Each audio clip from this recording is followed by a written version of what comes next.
WNAA 90.1 The Voice. You are listening to 3rd and 30. I'm your boy Javon Hubbard here with Brad Brooks, Wanye Davis, and we are back for another week. And you already know what's going on, man. How you guys feeling today? Man, you know I'm feeling good. It's a little chilly out there, but it's all good. Oh yeah, man. But it's heating up in the NFL, man. It really is. So some of the games that just happened, man. We're gonna start with Thursday, man. Thursday night was that Eagles and Panthers. Wanye was running his mouth all week about that. Wouldn't shut up in the group chat, man. But you know what it is. You already know. Did you like that outcome? I know you did. So tell me about it. Man, I'm trying to tell y'all, our defense is something serious. It's something serious, man. That run defense looked stout on Thursday night. The pass defense was kind of suspect. You know, they got 3 picks against my man Cam, you know what I'm saying? So, they had to do that. But Wentz, man, this was our first time this season playing on primetime, first time on national TV. I love the outcome. Wentz showed that he's the real deal. Right, the defense did their thing. I'm loving it. And Brad, as a Panthers fan, man, I know you were a little disappointed, but it was a great game, though. How you feel, man? I mean, it was a great game, but I definitely think the Eagles, they are what we thought they were. Thought they were. Yeah, they're a good team. They're balanced. They have a pretty balanced attack. They can run the ball. They can pass. Wentz looks like a emerging star, if not the face of the NFL. Oh, wow. I'm loving it. Possibly. But the NFL? But the thing that I hated about the game, man, Carolina, they had so many inconsistencies, especially Cam Newton. The game was just, they had so many missed opportunities. They could have took a field goal at one point to close out the half. Cam's interceptions, a lot of them, some weren't his fault, but it's still like the decision making. And it's like we were so ready, the storyline last week. Oh, Carolina's back, and it's like now Cam just going back into those inconsistencies. That's not really what. And the one thing that I've been hearing, and I talked about with my friend the other day, was Christian McCaffrey. Is he not NFL ready? Because we're starting to see. He's not really coming out to be who we thought he was. I mean, the receiving is there, but my thing is, I definitely think he's NFL ready. I think Carolina fans and as NFL fans across the board, we put too much into Christian McCaffrey as a rookie. He's a rookie still.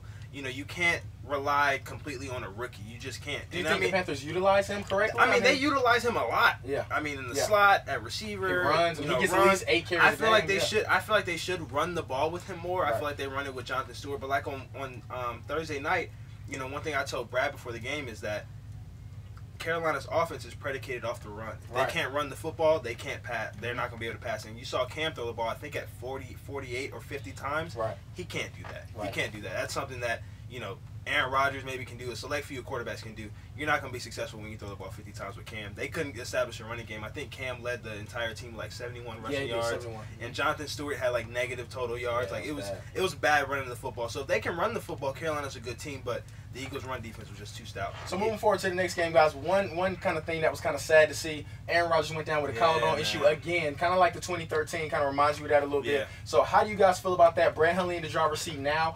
I think, personally for me, I think they need to look at outside options. Obviously, we know Kaepernick is still out there. The grievance was just filed, so possibly that's a little bit of a gray area now. But I like Kaepernick. They were even talking about Romo, who is a commentator now. They even were thinking about bringing Romo back, which is crazy. That's ridiculous. But I think should stay away from Romo. But I would love to see Kaepernick there. I don't think Brad Hundley can do it, guys. What do you guys think? I feel like Romo can stay in the booth. He's a good commentator, though. I'll give him that. He's all right. I feel like honestly, I feel like the Packers should just stay in house. Just do what you can, because right now, with it being week 7 coming up, that's kind of late to bring someone else in, especially a quarterback who would have to learn the complete offense and all that. Yeah. But now I feel like the NFC North is up for grabs between the Vikings, obviously the Packers, maybe if Brett Hundley can stay afloat, and the Detroit Lions. Yeah, but with Brett Hundley, man, it's just we don't know what we're going to get. These are the opportunities that so many people have. You either make them or you break them with these opportunities. Tom Brady, he was thrown in this opportunity. Dak Prescott. So Brent Hundley, he's going to be, that mystery box. We don't know. He was a solid quarterback at UCLA, 5th-round draft pick, led the preseason in QBR. But it's like, I don't think they should go that outside option. I think they should, see what they have in Hundley. And then, who knows? Maybe they will be able to stay at the top of the NFC North. But Minnesota and Detroit definitely bring problems with the Packers. And that's the thing, too. One thing that I think would change a lot about this offense, they have to go ground and pound. We saw Aaron Jones is a bright spot on that offense. I like Aaron Jones more than I like Ty, honestly, because of the sheer ability the usage. You can get a lot of usage out of him, and we've seen that Ty Montgomery really isn't as durable in that position. He's a wide receiver, honestly. He's a wide receiver. They got put in that position, so I like Aaron Jones a lot. He has a lot of yards over these 3 games he's played. He's 45 attempts. He's got 215 yards and 2 touchdowns over 3 games. So I like him a lot. That's a 4.8 yards per carry. So I like him a lot. I like Detroit to win in the division.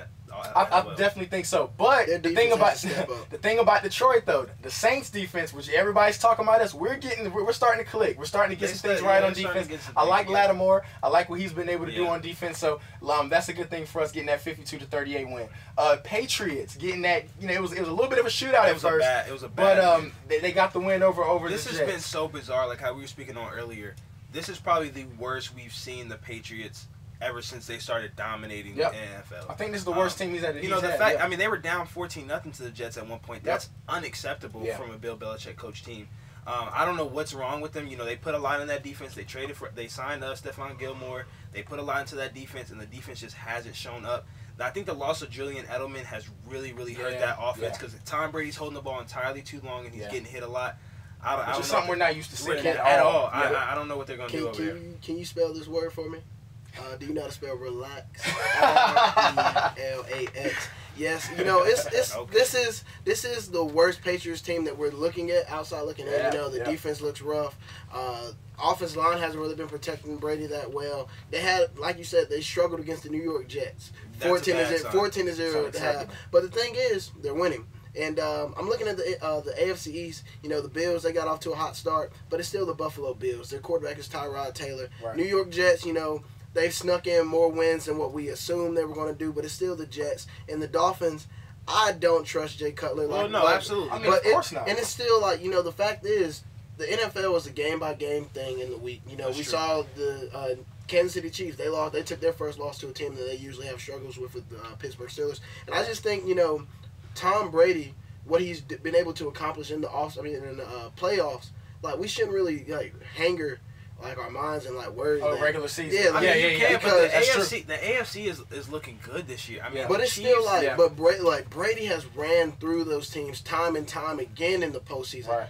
Only team I really think is fit to beat New England this year is Kansas City and Pittsburgh. Other than that, it's who can really stop I mean, but the thing is, in the past, Julian Edelman not having your number 1 receiver. Obviously, Brady can do it with just about anyone. But that's a safety blanket. But that's a safety blanket. And, honestly, their O-line has never really been that great. He just gets rid of the ball quick. Right. It's a quick out or a quick drag route to Julian Edelman or Danny Woodhead, and they don't have that this year. They're trying to throw downfield to Brandon Cooks. It's not working. Yeah, and Edelman will give you the most important 80 yards you'll ever see. That's honestly. The thing. When Tom Brady's third under and pressure, third and four, he's and you'll give him a 5-yard pass to Edelman. I mean, and he's always there. Always sure hands, things like that. But yeah, the Steelers, like we mentioned, the Steelers and the Chiefs.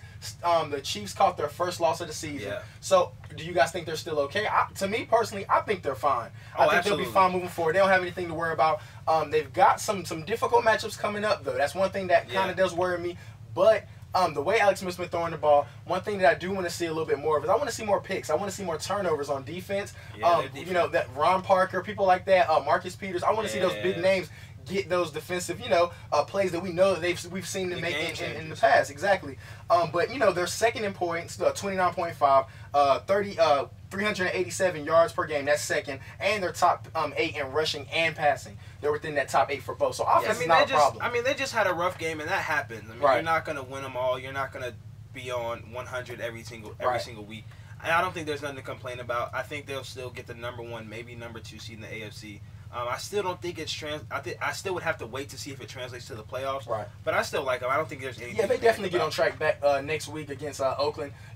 Carr's struggling with that transverse fracture, we know he's not himself. He hasn't even thrown above 250 yards this year. Yeah, so I mean, he's really struggling right now. They're struggling. So another game though. What about the Texans? I know they took over. It was just the Browns, but your boy Deshaun Jackson, man. Does anybody have Deshaun Jackson stats? Who can stop Deshaun? I want to know. I want the Deshaun Jackson stats. Who can stop Deshaun, man? The Deshaun Watson stats. He's already at 16 passing touchdowns, man. That man is throwing. That's a record start, man. And it's even though it's the Cleveland Browns, this dude is incredible. Watson is throwing the ball, man. We've seen him go toe-to-toe with Tom Brady, even though it was a loss. But the thing that makes Watson so special is we just knew he was meant for this. You know, Right. we saw him at Clemson. Yeah. He went on the biggest stage against Bama twice, won one, lost one. But it's just like this dude makes his teammates better. Dabo Swinney compared him to that Michael Jordan, LeBron-esque. You know, he's just that type of athlete. Yeah. You know, he has that poise. You know, he's always confident.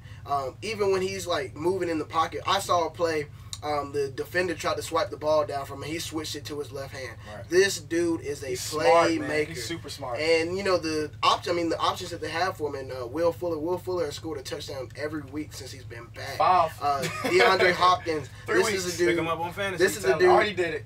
This is a dude. Last year, Brandon Whedon and Tom Savage, they only combined for 15 touchdowns total through that whole season last year. And Watson is already at 16. So this dude is phenomenal. I think he is like right now the best young quarterback in the NFL. And you mentioned his options. I think he spread the ball around. I think they said 6 or 7 different receivers had multiple catches during the last game. I mean, that's ridiculous. Not more like 2 or more catches, obviously.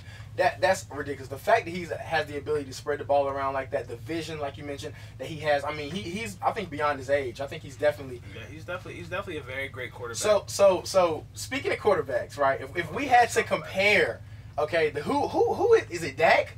Is it Wentz? Yeah. Is it Deshaun Watson? I mean, who is the man right now? Who is the quarterback for the future for the NFL? Carson Wentz is the quarterback of the future. Why do you feel that way? Carson Wentz went into a team drafted number 2 overall. Obviously, we traded up to that position, but he went into a team that was 2-0. I mean, that drafted him number 2 overall. Yeah. Went 3-0 in his first 3 starts. Now, I mean, obviously, then they went 7-9, but he created a spark in Philadelphia that we have not had in forever. Right. And he created a buzz, and this year he's backing it up. He's completing 61% of his passes. He's at about 1,600 yards passing, 13 touchdowns, and only 3 picks. Right. And getting that primetime win against a Super Bowl contender in the Carolina Panthers, that just put the icing on the cake. And this dude, I mean, he's in the MVP conversation. Right. I would put him, maybe Deshaun, and like Alex Smith in the MVP conversation. Maybe Kareem Hunt if you want to throw him in there as well. But this dude, Carson Wentz, he has the personality. He has the big personality. He's in a big city. He's in a big sports city in Philadelphia. Right. I like Carson Wentz, man. Carson Wentz is the QB of the future. And I like everything that you said about Wentz, but I'm going to have to disagree with you, Wanye. Deshaun Watson, it's just something about him. Yeah. You know, you mentioned all that about what you mentioned everything that Wentz did for Philly. And let's not act Watson went into a great situation, though. But let's not act like Philadelphia didn't spend money. Right. Let's not act like Philadelphia didn't spend money for this guy to succeed. That's a good point. And I mean, we did. This is a team. Deshaun Watson. We've seen Houston. They've literally been just waiting on a quarterback. But they've been making the playoffs. They've been able to go to the playoffs. But that's what happens when you don't have a quarterback. That's exactly my point. That's why Deshaun Watson is going to be so good. Even though they have weapons and talent, Houston has been able to just get by. They've been escaping. They made it to the playoffs last year with Brock and Tom Savage. A year prior, they had, I want to say, was it Fitzpatrick? Yeah, and it's just like, this is a team, Watson takes them to the next level. I think Wentz, Philadelphia, all those playmakers that they have, but Wentz it's not Wentz, though. But Wentz is his team.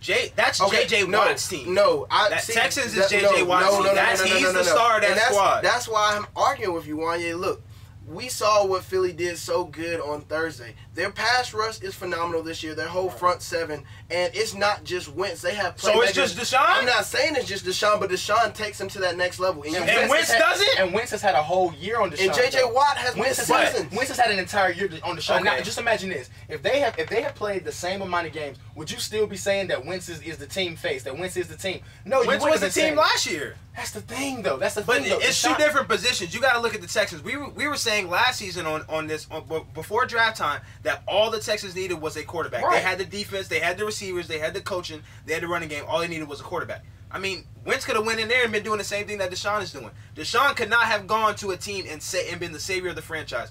That is what Carson Wentz is doing. No, Deshaun Watson is not doing that. He's putting up numbers, but he's not being the savior of the franchise because they've been fine without him. Well, I think you're still blind to my argument. I'm not blind to it. You're not listening to what I'm saying. All right, what you saying? You're saying that. You hear me out. Yes, Houston did need a quarterback to get to that next level. Right. But the thing is, Watson makes them relevant. He makes his team a possible Super Bowl contender, and so does Wentz in Philadelphia. But Wentz has so much that they invested in. Houston, what? They didn't have Houston has a great defense as well. But the thing is, and Watson, a top 5 receiver. But DeAndre Hopkins was getting 1,000-yard seasons with bums. That's what I'm saying. Exactly, that's what I'm saying. He's the king of just force me the ball. But that's all you got to do. That's what I'm saying. He has that. But now look at it though. He's not forcing the ball just to watch. Right. They are finding other playmakers on that roster. Philadelphia, they've had multiple dudes. They invested in Aguilar. Yeah, Aguilar is just coming along now as a first rounder, but they have other playmakers. DeAndre Hopkins or Nelson Aguilar? Come on, man. Don't bring that. And that's okay, but let's not act like Nelson Aguilar's talent. He's not a scrub. They weren't using him. He's no DeAndre Hopkins. You put Nelson Aguilar in, he makes a play. No, Nelson Aguilar dropped a lot of balls in the first 2 years. You got to watch some of the games. Yeah, he did. You put DeAndre Hopkins. Come on, man. Like you just said, he can get 1,000 yards with me throwing him the ball. So Deshaun Watson has weapons. I don't agree with that at all. He got J.J. Watt and Alshon Jeffrey. That's not a weapon. LeGarrette I'm not saying he doesn't have weapons. Was doing 1,000 yards on the stale offense. So that's the thing. I'm not Look what he's going to do 1,000 yards this year, and Will Fuller might do 1,000 yards too. That's the thing. That's when great. You start spreading the ball around, you got that. You got him. You got Fedorowicz. You got y'all are making my point. He has the weapons. Like anybody, like how you just said, they have had quarterbacks who have made the playoffs who aren't as talented as Deshaun Watson. Carson Wentz is the face of Philadelphia football. Deshaun Watson is not the face of Houston football.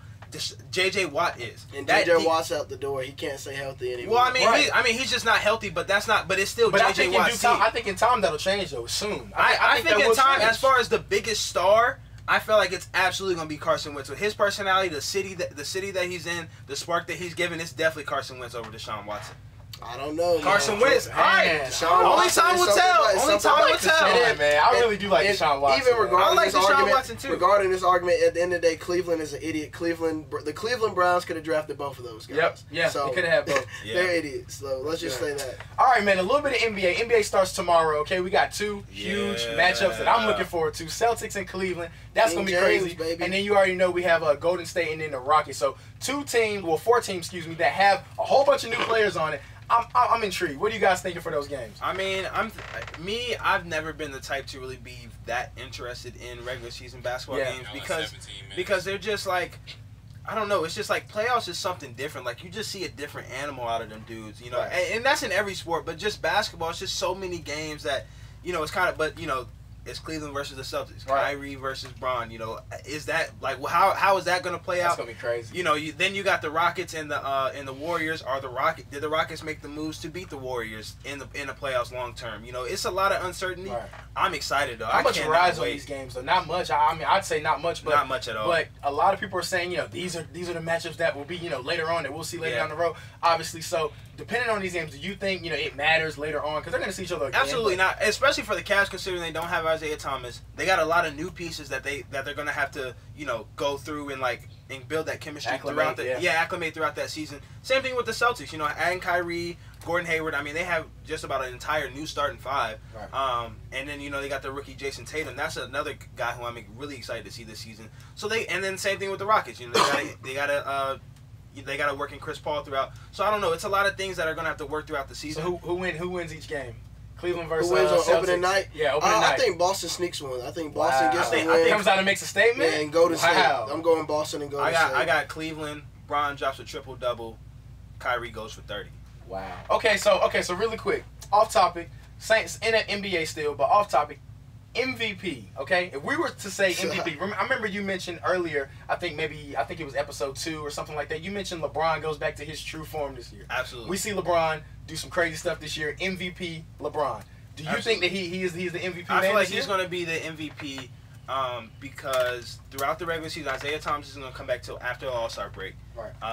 D-Wade, I mean, he's a good piece, but he's not the guy who can carry the load. LeBron is going to have to carry that load. Right. I think you're going to see a lot less rest for LeBron, and I think you're going to see a lot more triple doubles for LeBron. Not Russell, averaging, not like Russell and James Harden was doing last year, but I think you're going to see a lot more of that. The LeBron James from the Miami Heat. Dirty soda and styrofoam. Spill the day to get my mind blown. Dress it up, you know the name.